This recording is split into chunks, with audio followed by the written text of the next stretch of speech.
Assalamualaikum warahmatullahi wabarakatuh. Bertemu lagi dengan saya Bu Irma. Kita hari ini akan melakukan percobaan pengujian daya hantar listrik beberapa larutan dan pengujian sifat asam basa. Tujuan percobaan kita hari ini ada dua. Yang pertama, kita akan menguji sifat asam basa dari beberapa larutan dengan menggunakan kertas lakmus merah dan lakmus biru. Kemudian tujuan percobaan yang kedua adalah menguji daya hantar listrik dari beberapa larutan dengan menggunakan alat uji elektrolit. Baik, sebelum mulai ke praktikumnya, saya akan jelaskan dulu berdasarkan daya hantar listrik. Larutan itu dibagi menjadi dua ya. Ada larutan non-elektrolit dan ada larutan elektrolit. Larutan non-elektrolit adalah larutan yang tidak dapat menghantarkan listrik. Kenapa tidak dapat menghantarkan listrik? Karena di dalamnya tidak terdapat ion-ion yang bergerak bebas. Seperti itu ya. Kemudian larutan yang kedua adalah larutan elektrolit. Larutan elektrolit ini dapat menghantarkan listrik karena terdapat ion-ion yang bergerak bebas di dalam larutannya. Apa saja contoh-contoh dari larutan non-elektrolit dan larutan elektrolit? Nanti kita akan uji beberapa larutan dan kita akan simpulkan mana yang termasuk larutan elektrolit, mana yang termasuk larutan non-elektrolit.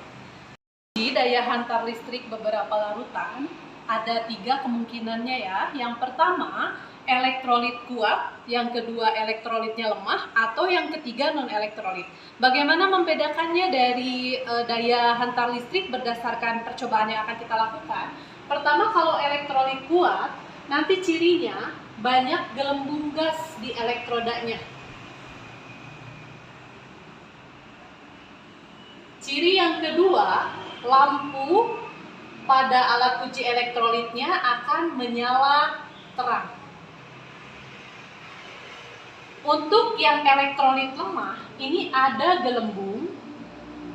Ada itu berarti bisa sedikit, bisa banyak ya. Ada gelembung, tapi lampunya padam atau redup.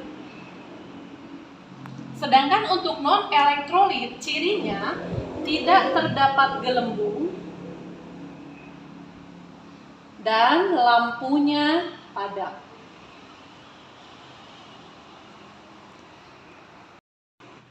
Selain berdasarkan daya hantar listrik, kita akan menguji juga sifat elektrolit berdasarkan asam basanya.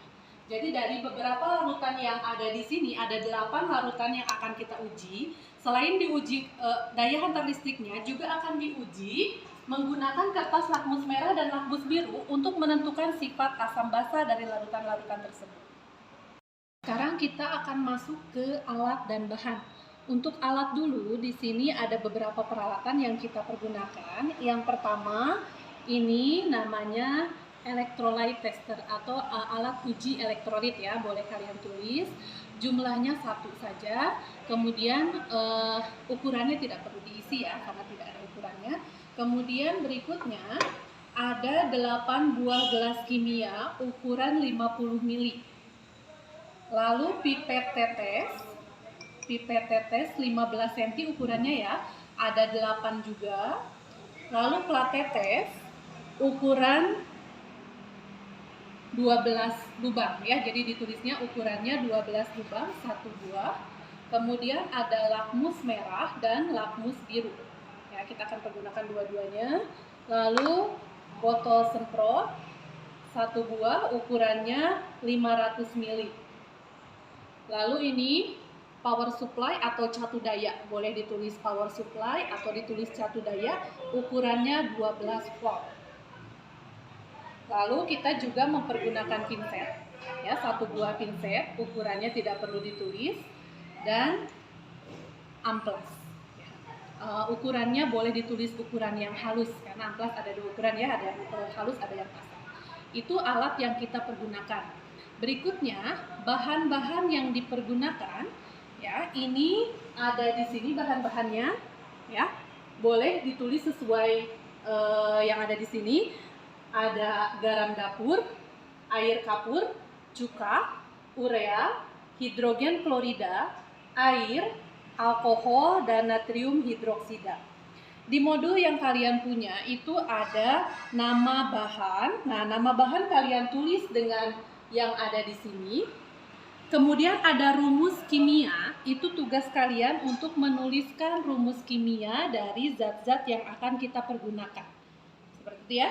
Jumlahnya boleh ditulis semuanya, jumlahnya itu sekitar 30 mili. Ya, jadi boleh ditulis jumlahnya 30 mili untuk seluruh zat yang kita pergunakan. Untuk pengujian pertama, kita akan menguji larutan-larutan ini berdasarkan sifat asam basanya. Di pelatetes ini sudah disiapkan zat sesuai dengan namanya, ada alkohol, garam dapur, air kapur, air, NaOH, HCl, cuka, dan urea, masing-masing sebanyak 4 tetes. Ya. Lalu kita akan uji menggunakan lakmus merah dan lakmus biru. Kita mulai dari alkohol ya. Alkohol menggunakan lakmus merah dan menggunakan lakmus biru.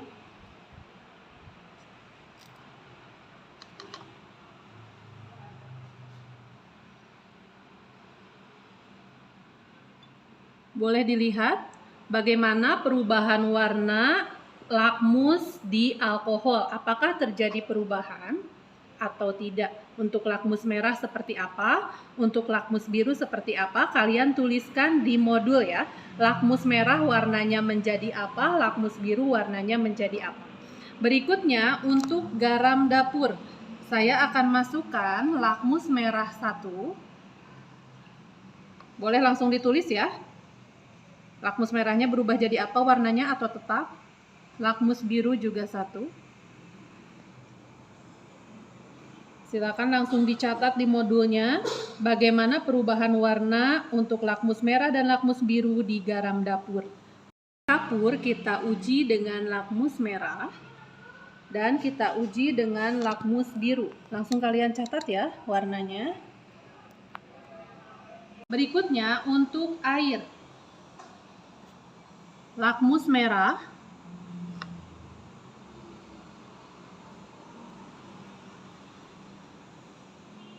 dan lakmus biru.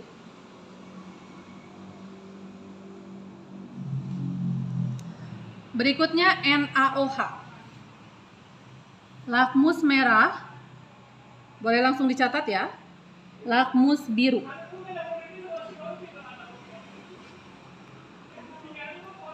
Berikutnya untuk HCl.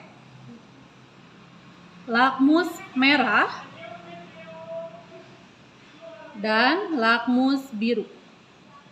Oke, boleh dilihat perubahan warnanya. Berikutnya cuka. Untuk lakmus merah di cuka, silakan dicatat. Lakmus biru di cuka, silakan dicatat. Terakhir, larutan urea. Lakmus merah dan lakmus biru.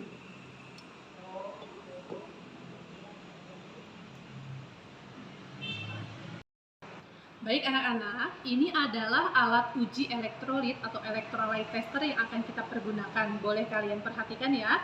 Di sini ada 2 logam. Ini sebetulnya logamnya di bagian ujungnya saja ya. Ini namanya elektrodanya. Ya, ini yang akan menghantarkan arus listrik.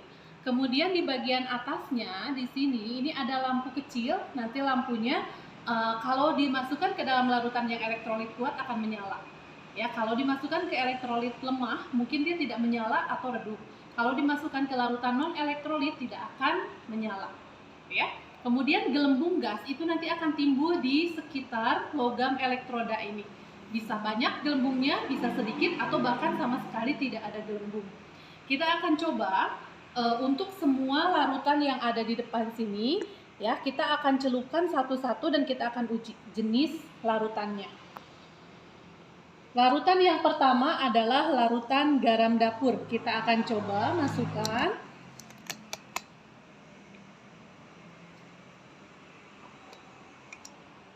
Bisa diperhatikan ya, Untuk gelembung gasnya bisa dilihat.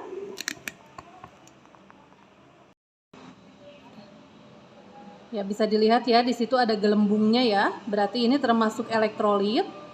Kemudian lampunya bisa dilihat di sini, lampunya menyala dengan terang. Ya, boleh kalian tuliskan di garam dapur lampu menyala terang dan ada gelembung. Ya, karena di sini terlihat juga gelembungnya tidak terlalu banyak ya. Boleh ditulisnya ada gelembung. Oke, yang berikutnya kita akan celupkan ke larutan yang lain. Jangan lupa alat uji ini tidak boleh langsung masuk ya, karena zat kita berbeda. Kita akan cuci dulu dengan menggunakan Aquades. Setiap selesai melakukan percobaan dari satu larutan ke larutan yang lain, kita harus bersihkan. Ini kalau masih ada air nggak masalah ya, karena semuanya juga ini dicelupkan, larutannya adalah larutan dengan pelarut air. Yang berikutnya air kapur. Kita coba masukkan ke dalam air kapur.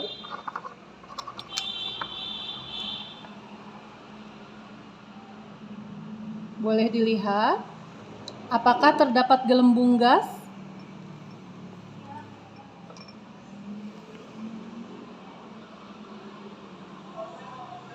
Ada sedikit ya. Lalu kita lihat lampunya. Lampunya menyala, tapi ini tidak seterang yang tadi. Ya, yang kita masukkan ke garam dapur tadi lampunya merah ya, sangat menyala. Yang ini menyala tapi tidak terlalu terang. Berikutnya kita akan siapkan larutan cuka. Saya mau cuci dulu.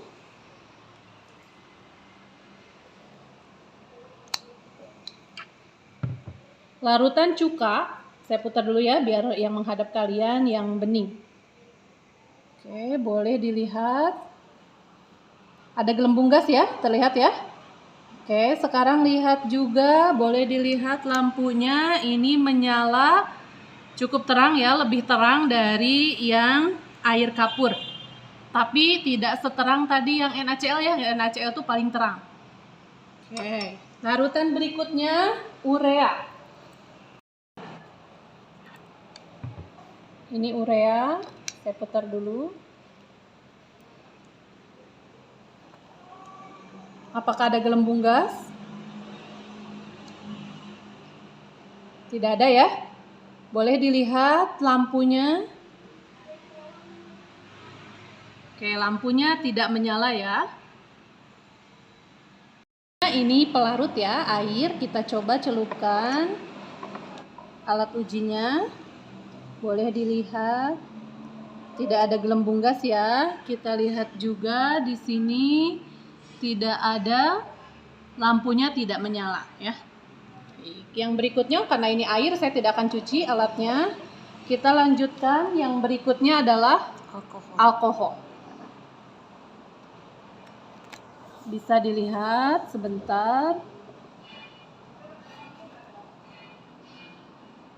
Ya, tidak ada gelembung gas ya. Oke, lampunya juga tidak menyala. Yang terakhir, sebentar saya cuci dulu, natrium hidroksida. Boleh dilihat di situ langsung ada gelembung ya, di elektroda yang ini banyak nih gelembungnya. Oke, tulis banyak gelembung, kemudian boleh dicatat lampunya menyala terang. Demikian percobaan kita hari ini mengenai daya hantar listrik, berbagai macam larutan, dan sifat asam basa dari beberapa larutan. Untuk pertanyaannya nanti akan dipandu oleh guru-guru di kelas. Ya, berikutnya yang kalian boleh tuliskan adalah kesimpulan. Kesimpulan itu selalu adalah jawaban dari tujuan percobaan kita hari ini. Tujuan tadi kan menentukan zat mana yang merupakan asam dan basa, gitu ya. Dan zat mana yang merupakan elektrolit kuat, elektrolit lemah, dan non-elektrolit dari hasil percobaan tadi. Ya, itu ya. Jadi kesimpulannya ada dua kesimpulan.